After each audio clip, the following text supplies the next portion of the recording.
Escuchas Conversaciones sin Pauta. Diálogos urgentes sobre el país que tenemos y el que queremos tener. Un podcast de Pauta 100.5 con Claudia Álamo. Conversar es escucharnos, pero también conversar es escuchar. Y es escuchar, es ver, es tomar nota de aquellos fenómenos que nos van constituyendo como sociedad. Primero hablábamos del narcotráfico, del avance. Después hablamos del crimen organizado, que es la palabra que se instala. Pero cuando hablamos de crimen organizado no hablamos de un paraguas. Hablamos de delitos que provocan, ¿no es cierto?, un cambio en el mapa delictual y de la violencia. Pero quizás no estamos hablando de otro fenómeno, que es lo que implica este crimen organizado a nivel de la cultura, de la sociedad, de nuestros jóvenes. Ese permear una cultura, una manera de relacionarnos, es lo que nos estamos viviendo, porque yo a veces pienso si combatir el crimen organizado solo con leyes, porque cómo se hace el cambio cultural de algo que empieza, ¿no es cierto?, a permear estos sectores medios, populares, o incluso alto. Incluso en algún momento Juan Pablo Luna hablaba de los narcozorrones. También digo, esto es bastante más transversal. De eso y más quiero conversar en estas Conversaciones sin Pauta con Pablo Ceballos. Él es investigador de campo del crimen organizado en América Latina. Más que nada conoce el crimen organizado no solo de las grandes cifras, sino en un cierto comportamiento. El año pasado publicó Un virus entre sombras, que es su libro que se mete finalmente, ¿no es cierto?, en este submundo y está preparando otro. Pablo, qué gusto tenerte aquí en Conversaciones sin Pauta. Muchas gracias. Gracias a ustedes, Claudio, por la invitación. Tu foco para abordar el crimen organizado no es solamente la gran política pública, sino que es tratar de entender qué es lo que está pasando en el país y cómo van cambiando estas tendencias. ¿Qué es lo que tú estás viendo el crimen organizado que el resto no estamos viendo? Bueno, yo creo que de alguna forma todos tenemos una percepción de lo que creemos que es crimen organizado. Yo creo que esa es la primera gran barrera. Hasta el día de hoy no hay una definición que todo el mundo acepte o comparta de lo que es crimen organizado. Entonces, una forma de simplificar el concepto es que el crimen organizado se diferencia de delincuencia común por su intención de permanecer en el tiempo, de tomar las ganancias de la economía ilícita y inyectarlas en la economía formal. Y probablemente ese es uno de los puntos que no estamos viendo. Y si lo observamos de esa forma, lo entendemos bien como un modelo económico. Y el inyectar, como un negocio permanente que busca tomar todo lo que está prohibido, la ganancia de todo lo que está prohibido, y inyectar las economías formales. Pablo Escobar tenía un método, ¿no es cierto?, que era plato o plomo para hacerlo. Hoy día pareciera que el método más exitoso de las estructuras criminales es modificar las políticas públicas, lo que significa un amplio espectro de corrupción, no solamente de los reguladores directos de la delincuencia, como son las policías, los jueces, etcétera, sino un espectro de corrupción en el mundo de la política para que aquello que esté prohibido deje de estarlo, o aquello que esté prohibido esté en una zona gris, para que en ese momento el crimen organizado inyecte esas ganancias en las economías formales. ¿Eso habría pasado a tu juicio en México? ¿Eso habría pasado en Ecuador? ¿Chile estaría cerca de ese abismo? Bueno, eso también es una de las trampas de la inteligencia que tiene el crimen organizado. Puede estar pasando en Chile y a lo mejor no nos estamos percatando, ha pasado en otros países, sin ir más lejos está pasando en Perú con esta política pública que está en una especie de pausa que tiene que ver con el registro de quienes explotan la minería. Entonces, como está en una especie de pauta, no es delito explotar minería, no es delito vender ese oro, no es delito destruir el medio ambiente todavía, porque está este reinfo que es el registro para formalizar a estas personas. En ese espacio gris que tenía que durar un par de meses, que lleva varios años, el crimen organizado se enquista, modifica un poco, mantiene ese statu quo de la política pública que no se modifica y destruye el medio ambiente, exporta oro. Y hoy día, por ejemplo, las ganancias provenientes de la minería ilegal del oro en Perú desplazaron las ganancias del narcotráfico. Y eso es grave porque Perú es uno de los 3 países que produce cocaína en el mundo. Entonces, quiere decir que finalmente el mercado ilegal del oro y en la Amazonía está siendo mucho más rentable que el otro. Está siendo mucho más rentable que el otro, y ahí quizás el punto más importante es que no es que hayan llegado nuevas estructuras a explotarlo, sino que las mismas estructuras que se dedicaban en su momento al narcotráfico, utilizando las mismas cadenas de suministro, las mismas lógicas, también están explotando la minería ilegal. ¿Y eso qué produce? Que sea una organización criminal más grande, más resiliente, o que tenga más vínculos con otras estructuras criminales desde fuera de la región, fuera de América Latina. Pablo Ceballos, bueno, lo que ha pasado en América Latina, Chile no está inmune, eso lo hemos ido aprendiendo lentamente, pero la frontera norte probablemente es hoy día, ¿no es cierto?, la gran preocupación por lo permeable. Hemos visto que por ahí se entra y sale, hay muchos pasos irregulares, hemos visto la situación de militares trasladando droga, militares estando en la zona norte, en la FACH, carabineros. Tú vas bastante al norte. ¿Cuál es la situación que estamos viviendo en el norte de nuestro país? ¿Y qué tan preocupante? Bueno, es muy preocupante evidentemente, pero ¿qué tan habitual podría ser esto de traslape entre crimen organizado y Fuerzas Armadas? Bueno, eso es un tema muy complejo, pero podemos tratar de explicarlo bien, o tratar de explicarlo en forma muy simple. Hay un momento para nosotros los que nos dedicamos a la investigación de campo que nos permite entender que las fronteras dejan de tener esa concepción de división entre dos países y no pasan a ser como una especie de tercer país entre dos países. ¿Ya? Eso es la pandemia. Durante la pandemia, la retracción del Estado en América Latina fue evidente. Ningún país quedó fuera de esa retracción, entre ellos obviamente Chile. Y esos espacios que quedan sin presencia estatal no es que queden sin gobierno, otros gobiernan. Otros imponen sus reglas. No hay vacío. No existe vacío. Muchos años los investigadores cometimos el error de hablar de zonas sin ley, zonas sin control, pero en realidad es otro control, es otra forma de ley, es un par-estado. O sea, en el norte tenemos un tercer país en la frontera. En la frontera, no estoy hablando de la zona norte. No, ya nos vamos a la zona norte nuestra. Entonces las fronteras en forma general son una especie de tercer país con sus normas y lógicas propias. Pero esto es histórico, ¿no? Las fronteras siempre son zonas de contrabando, siempre ha existido un comercio más bien informal, etcétera. Lo que nos pasó en Chile es que tuvimos una explosión anticíclica o contracíclica de migración. La migración normalmente iba hacia el norte, hacia Estados Unidos. Hoy día la migración que tuvimos a partir del año 2017, muy irregular, baja hacia el sur. Entonces eso genera una resignificancia del potencial que tienen las fronteras como economías ilícitas. El Tren de Aragua es el Tren de Aragua gracias a la migración. O sea, el Tren de Aragua estaba condenado a ser una megabanda venezolana, pero producto de las oleadas migratorias se convirtió en una estructura criminal internacional y transnacional. Entonces las fronteras son porosas. Nosotros tenemos una frontera compleja porque durante años hemos tenido una discusión política de lo que es frontera. Hemos tenido una discusión de cómo cerramos la frontera, pero no hemos, desde mi perspectiva, no hemos definido bien lo que es la frontera ni su impacto en la frontera. Porque, por ejemplo, hay una unidad de carabineros, que es Guara, que ha sido intervenida 2 veces, ¿te acuerdas? Sí, pues. Esa unidad no está en la frontera, pero cumple funciones de alguna forma fronteriza. O sea, el impacto de lo que sucede en la frontera también tiene un impacto 80 kilómetros más abajo de la frontera. Lo que quiero decir es que tenemos un problema serio, un problema que lamentablemente está repleto de narrativas de solución que no necesariamente sé si van a poder ser van a ser ciertas esas soluciones que se ofrecen. Pareciera que son muy ingeniosas, pero las fronteras tienen lógicas muy especiales y una persona que quiera generar una política pública de cambio, lo primero que tendría que hacer es visitar la frontera y entender esas lógicas. Y esa visita no debe ser solamente con la prensa de día, sino tiene que ser una visita prolongada para entender lo que sucede en la frontera diurna y en la frontera nocturna, que son dos realidades a veces súper diferentes y que muy pocas veces se entienden. Entonces es fácil encontrar una solución para controlar la frontera de día, pero no sabemos si la solución puede funcionar en la misma frontera de noche. También en la zona norte hemos visto la desarticulación de bandas como el Tren de Aragua, los gallegos. Vimos lo que implicó este juicio a los gallegos.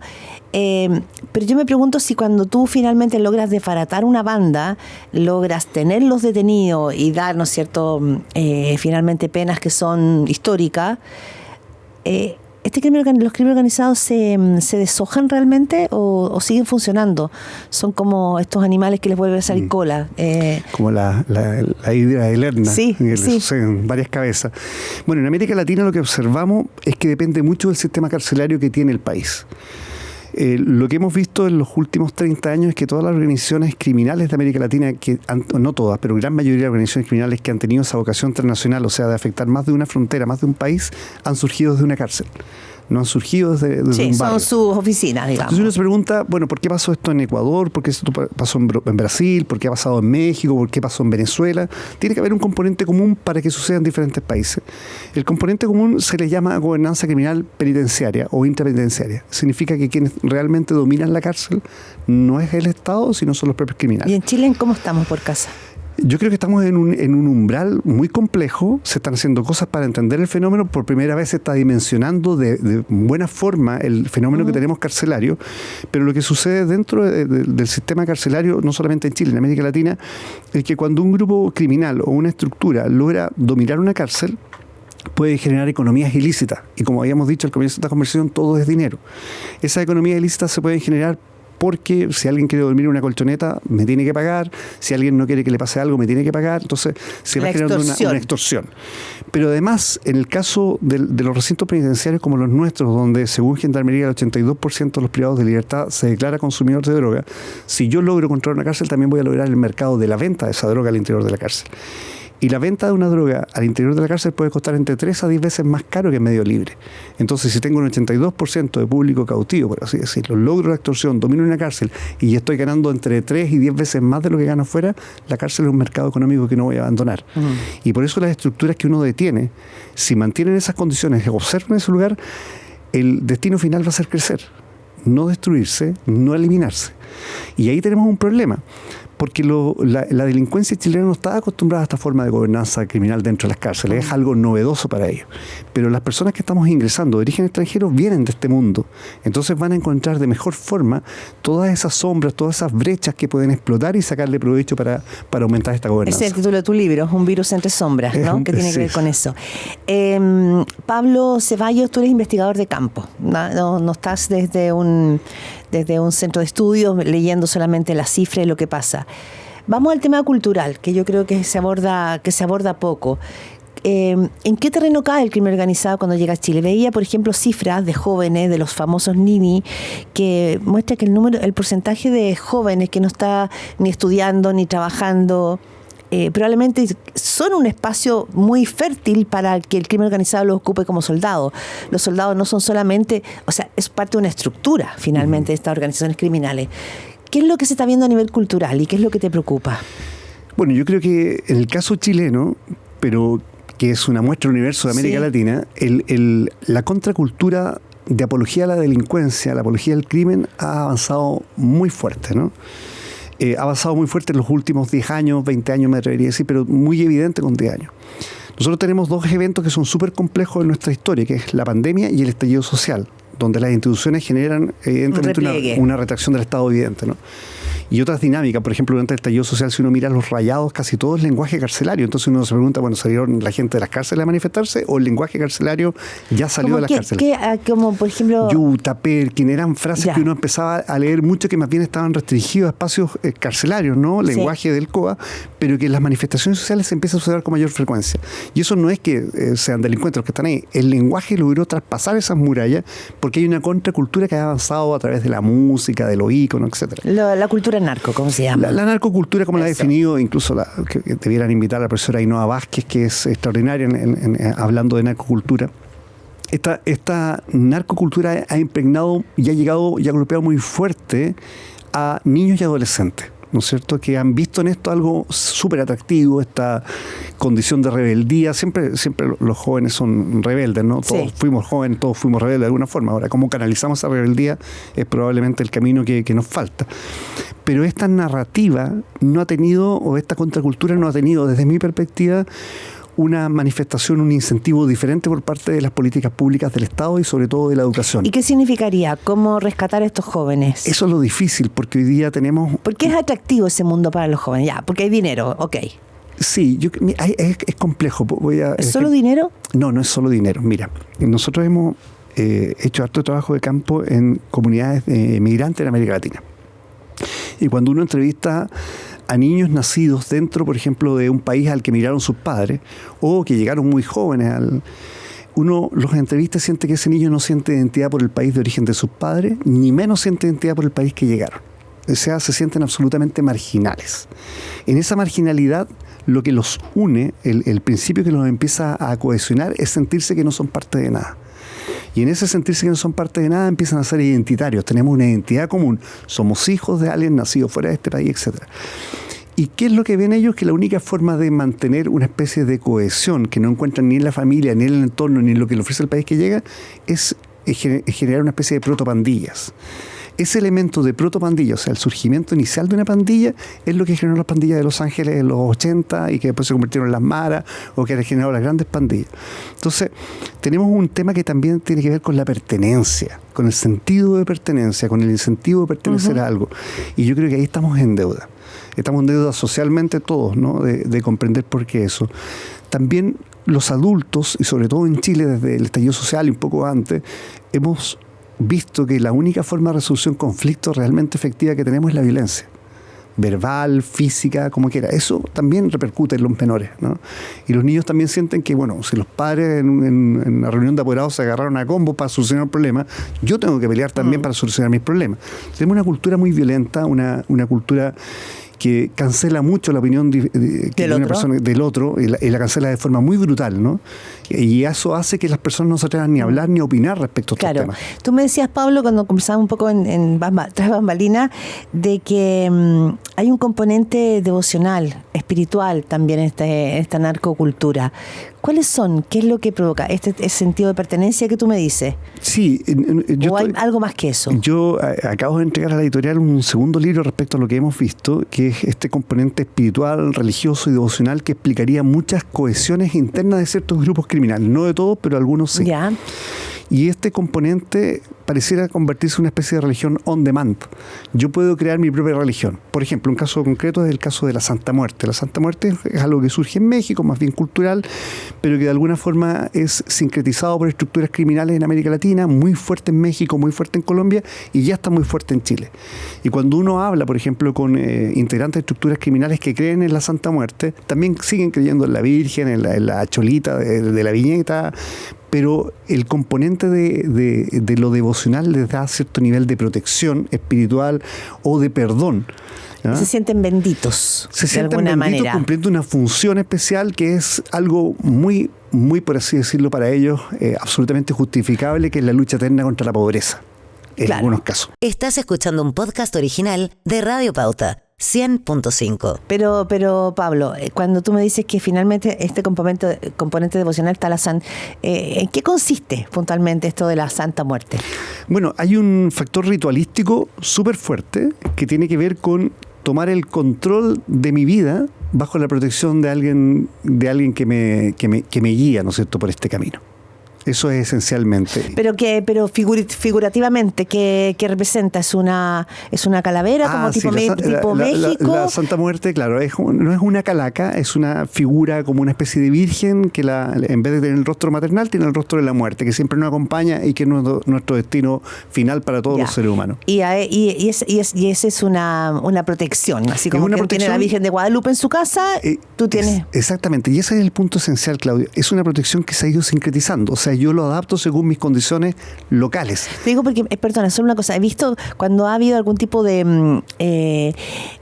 allanamientos, claro. Sí, de allanamientos, aparecen, ¿no es cierto?, estas figuras en algunos lugares. Cada vez es más frecuente encontrar producto de este traslape, ¿no es cierto?, o este paso de criminales que vienen de origen extranjero. También hay un paso cultural o contracultural de ciertas cosas. Entonces cada vez vamos a ver esto con más frecuencia, y lo que nosotros hemos visto que ese componente se ha estudiado muy poco y es tremendamente importante para entender incluso la expansión de ciertos grupos criminales. Ya. O sea, ¿pero por qué? Porque, bueno, es parte de lo que explico en el libro. Sí. Esencialmente es porque todos necesitamos creer en algo. Los criminales también necesitan creer en algo. Y eso que les permite creer, les permite también protegerse. Y es parte de esa devoción. No funciona para todos, pero para quienes funciona es muy fuerte. Esto es tan antiguo como la mafia italiana. La mafia italiana jura lealtad ante figuras de santos, figura de la Virgen. En el santuario de Polsi, en Reggio Calabria, donde está la base espiritual de la 'Ndrangheta, el juramento para ingresar a la estructura criminal se realiza en la fecha de la Madonna de la Montaña. Entonces, el componente espiritual está muy presente siempre en estructuras del crimen organizado. Entonces tenemos en esta narcocultura... Bueno, tú perdona, en breve. Tú dices, esto opera así en México, esto está operando así en Venezuela, Colombia. En Ecuador, en Brasil, en Perú. Llegó a Chile. En Chile estaba... con otras condiciones, ¿no? No olvidemos que la primera plegaria del bandolero es del bandido Neira, ¿no?, del tiempo de la independencia. Pero, y teníamos la iglesia de la Viñita, donde iban algunas personas vinculadas al mundo de la delincuencia, rezaban o pedían que no los pillaran en un asalto. O sea, lo devocional siempre ha estado. Lo que estamos viendo ahora es resignificancia de elementos que no son nuestros, pero que se están resignificando como nuestros. Palería, santería, vudú, está ingresando muy fuerte como contracultura espiritual. Tipo secta. y funcionan con una lógica sectaria bien interesante, donde hay un líder carismático que parece ser además el líder de la estructura criminal. Es un fenómeno que falta mucho estudio y tenemos que estudiar mucho.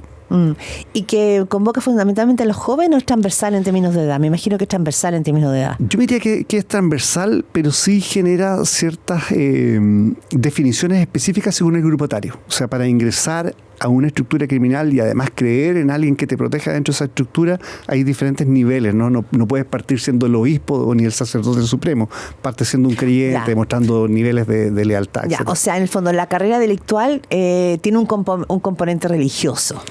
Yo no solamente llego a ser soldado, sino que llego a una estructura, una pirámide que le va a dar algún sentido. No en todas las estructuras, no en todas las estructuras criminales, pero en algunas que nos interesa mucho, ese componente que ha sido muy poco estudiado está presente. Lo que trato de preguntarnos en este libro es si este fenómeno es muy amplio o es un fenómeno pequeño. Acotado. Yo, por lo que he visto, siempre he encontrado un componente devocional en ciertas estructuras criminales que han ido creciendo, ¿no? Pareciera que el componente está de la mano como con la expansión del grupo criminal. ¿Y eso por qué hace más peligroso al crimen organizado? El hecho de tener... Yo creo que lo cohesiona más. Y la cohesión no es un elemento de peligrosidad necesariamente, pero sí un elemento que impide a los estados eliminar una estructura criminal en forma permanente. La cohesión... No es solo una asociación ilícita. Claro, es también una asociación espiritual. ¿Y tiene algo de secta? Te preguntaba recién. ¿Te parece que hay componentes que tengan que ver con eso? En algunos casos sí. Hay una investigación que lleva la Fiscalía de Arica sobre un grupo de traficantes de ketamina. En su mayoría eran mujeres las que generaban el tráfico, pero el líder de la estructura criminal le llamaban obispo y es un ciudadano ecuatoriano que él mismo se define como obispo de la Santa Muerte y que todas las personas que trabajan con él en el tráfico son miembros de su estructura criminal, pero ya más bien sectaria. O sea, en ciertos casos se da ese componente. Yo recuerdo mucho el caso de los narcos satánicos de México y otros casos donde el componente espiritual diferencia la estructura criminal. Pero lo que hay que decir claro es que esto no es para todos, esto es en algunos. Y en algunos donde este fenómeno se observa son estructuras mucho más férreas, más cohesionadas. ¿Y cuáles son las condiciones para poder... para que se congreguen este tipo de grupos o de sectas narco? Me refiero, ¿tiene que ver con el tipo de droga, por ejemplo, que se... No necesariamente. ¿O con el tipo de productos con el tipo de contrabando? ¿O tiene que ver con una cierta actitud mesiánica del líder? Hay componentes de todo y en realidad escribir este libro es en realidad hacernos esas preguntas más que llevar a las soluciones. Pero el componente que uno observa es que todos tienen una necesidad de creer en algo, todos tienen una necesidad de protegerse en algo, pero también en algún punto muy específico existe esta sensación de ser que este destino de delincuente o de criminal ya estaba marcado por alguien y que mi obligación es cumplirlo como corresponde, ser fiel a mis principios, etcétera. Muy de la mafia italiana eso. Yo creo que hay un sincretismo de ideas espirituales y religiosas que se han dispersado globalmente en el mundo del crimen y muchas estructuras las han tomado lo que salva, lo que les gusta, lo que no les gusta y adaptan eso a su propia realidad. Ya, Pablo, es que yo creo que tú estás poniendo un ingrediente nuevo. ¿En qué sentido? Si hablábamos de narcocultura en Chile hoy, estábamos hablando de cómo ha llegado la música, la manera de vestirse, esta cosa como con las joyas, como, ¿no? Con la ostentación, el dinero y las armas. Uh-huh. Ciertas estéticas, incluso de las mujeres, hay como estéticas corporales que se han ido replicando, pero tú dices, bueno, es que cuando hay un componente religioso, la situación yo creo que se instala en otro lugar. Absolutamente, yo estoy convencido, eso es parte del trabajo de investigación que presentaré en este libro. El trabajo de investigación de campo, porque en realidad creo que todos estamos invitados a encontrar explicaciones de este fenómeno, pero lo que yo he visto, por lo menos en mi trabajo de campo territorial, transversalmente de México al sur, es que ese componente en determinados lugares marca una diferencia de la estructura criminal a la que nos enfrentamos. Tú dices que este componente viene mucho también, ¿no es cierto?, en este espacio baldío, llamémoslo así, de jóvenes que crecen acá, que vienen de otro país, pero que tampoco se sienten parte acá y hay un espacio. Respecto de la identificación, ¿eso sería ponerlo todo en la base de que las grandes bandas están manejadas por extranjeros? Quiero saber qué es lo que se está viendo respecto a las bandas chilenas. No, yo creo que en materia del fenómeno de la criminalidad, creo que estigmatizar o señalar que divisiones muy puras es un error. Yo creo que hoy día lo que observamos es una especie de intercambio de experiencias y también organizaciones ya híbridas, ¿no? Que ya el Tren de Aragua tiene chilenos dentro de su estructura. Eso se ha demostrado en juicios que se han llevado a caso. Pero respecto a nuestra delincuencia común, por así decirlo, la delincuencia chilena, el libro que escribí, Un virus entre sombras, se explica que en los últimos 30 años esto ha tenido un cambio dramático. ¿Ya? La delincuencia chilena está cambiando dramáticamente. Algunos puntos del cambio para considerarlo. Hace 30 años atrás, la mejor forma de medir la delincuencia en Chile era entrar a una cárcel. Ya era el momento donde los delincuentes ya muchas veces botaban sus barreras y asumían que eran delincuentes. Entonces, la primera cosa que hizo una profesora, Doris Cooper, una profesora de la Universidad de Chile extraordinaria, que hizo una investigación de campo dentro de las calles, de las cárceles hace 30 años atrás, el año 94, ella descubre que dentro de las cárceles existe una especie de nivel o jerarquía. En el nivel superior de las cárceles estaban los ladrones, el choro, o sea, el que asaltaba un banco. Eso eran los bacanes. Eso eran los que mandaban la cárcel en Chile, ¿no? Que usaban armas, que se atrevían y que cuando eran detenidos, por ejemplo, no hablaban. O que nunca decían quién eran sus socios ni dónde estaba el dinero. Esas eran unas leyendas. Y si esa leyenda se fugaba, era una leyenda máxima. Esos eran los dueños de la cárcel.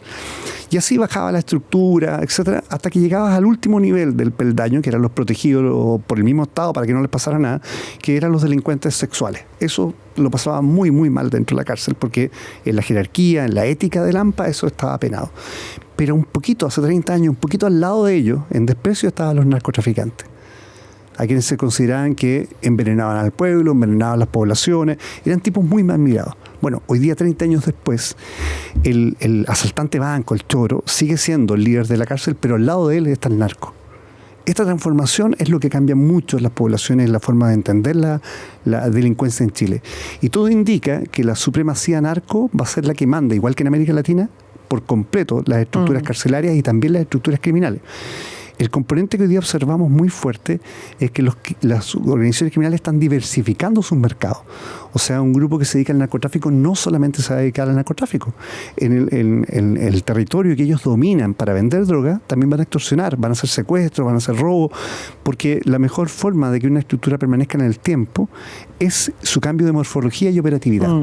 Y ese cambio de morfología y operatividad de las estructuras chilenas probablemente está siendo muy observada por la experiencia de los delincuentes extranjeros que han estado dentro de nuestras cárceles, que han dicho, mira, la forma de hacer realmente el negocio es esta, la forma de combinar es esta, hay que generar más violencia, tienes que generar una marca que la gente se asuste, por lo tanto cuando vayas ya no tienes que ir a golpear a alguien, tienes que matarlo y probablemente dispararle muchos tiros. Ahora, Pablo, y esto se lo escuché alguna vez al abogado Francisco Cox, que también ha seguido mucho este tema.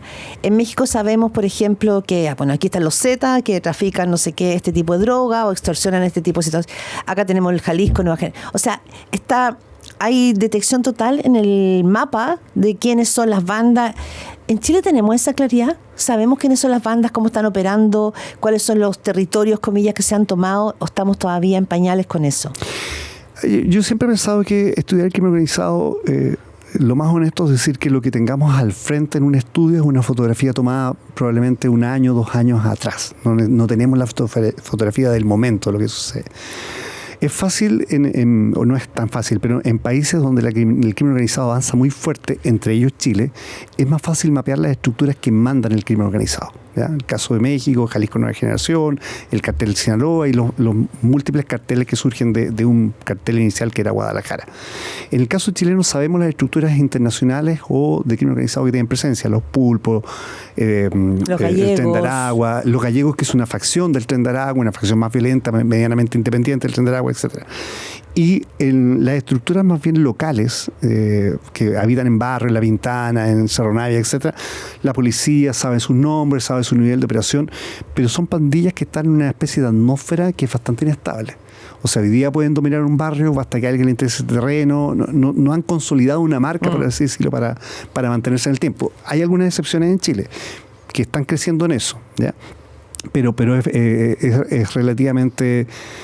a nivel policial fácil conocer quiénes dominan en un barrio. Y ya tenemos que ir cerrando, pero te quiero preguntar esto a propósito de unas declaraciones que hizo el arquitecto Alejandro Aravena, cuando dijo que a cargo de la reconstrucción en Viña del Mar, él veía como al frente, al otro lado de la quebrada, llegaban autos, repartían sobre y la gente empezaba a construir. Entonces, 2 cosas.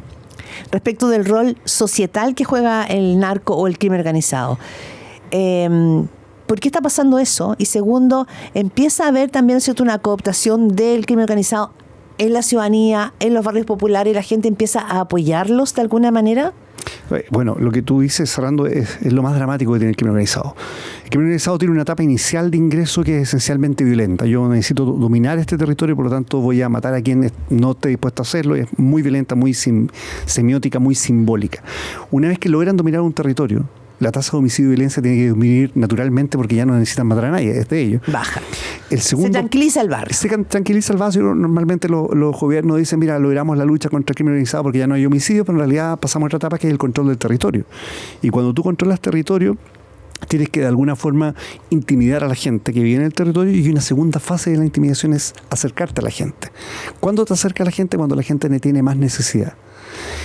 Cuando hay un terremoto, un incendio, cuando fue la pandemia, los primeros que llegaron a los barrios con medicamentos, con alimentos, fue el narcotráfico en toda América Latina, incluido Chile. Porque el Estado se demora mucho más en reaccionar. Pero el problema de lo que nosotros hemos visto en zonas muy complejizadas por crimen organizado, frontera Ecuador con Colombia, es que muchas veces la gente que habita ahí prefiere 1000 veces esa forma de gobernanza paralela del crimen organizado que la presencia esporádica del Estado, que cuando va, según los relatos de yo mismo, solamente vienen a detenernos, a golpearnos, a destruir lo que tenemos. Entonces, cuando el crimen organizado logra convertirse en un parastado, en una forma de Estado paralelo, la lucha yo creo que cada vez es más difícil de ganarla. Wow. Ya, vamos a seguir cuando salga tu libro. Respecto, ¿no es cierto?, de este componente espiritual, devocional. Vamos a volver a conversar, Pablo, y a medida que avance, pero te agradezco muchísimo esta conversación porque es como seguir en la radiografía de un fenómeno que es nuevo, que lo conocemos en cifra, lo conocemos en macro, pero no estamos viendo cómo está permeando la sociedad. Entonces no solamente son nuestros jóvenes, es también lo que empieza a pasar, por lo que tú me dices, o lo que podría pasar con las sociedades que empiezan a ver que ellos tienen una manera como más eficiente de responder a sus necesidades. Muchas gracias, Claudia. Muchas gracias, Radio Pauta. Pablo. Esto fue Conversaciones sin Pauta. Diálogos urgentes sobre el país que tenemos y el que queremos tener. Con Claudia Álamo.